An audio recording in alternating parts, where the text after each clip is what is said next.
Mona Music. Presented by Kaliyug Recording Studio, Maheshpur, Sanhala। बोलिए प्रेम से छठ महारानी की जय।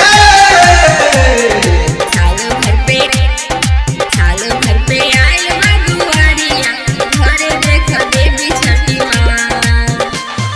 काचे काचे बांस के बहंगिया, देखा ना हो लचकत जा, देखा ना हो लचकत जा। काचे काचे बांस के बहंगिया, देखा ना हो लचकत जा। साल भर पे आयल बा मयरिया, घर देख देवी छठी माँ। साल भर पे आयल बा दुआरिया, घर देख देवी छठी माँ। साल भर पे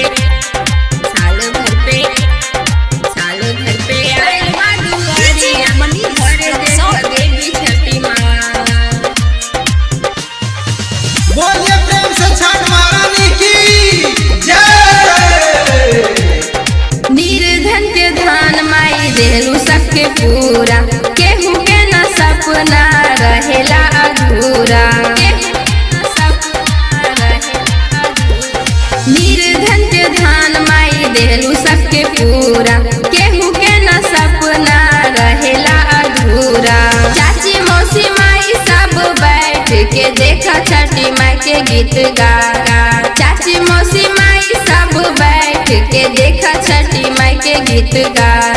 साल भर पे आयल बा मयरिया, घर देखा देवी छठी माँ। साल भर पे आयल बा दुआरिया, घर देखा देवी छठी माँ।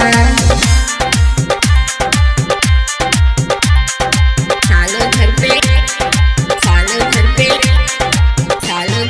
आयल बा दुआरिया, घर देखा देवी छठी माँ। बोलिए प्रेम से छठ महारानी की जय। ठेकुआ छना बेके हूँ दौरा सजावे, सेब नारियल केला नेमुआ चढ़ावे। ठेकुआ छना बेके हूँ दौरा सजावे, सेब नारियल केला नेमुआ चढ़ावे। पहिले पहिले एहो छठी मैया, प्रीति शर्मा तोरे गीत गा।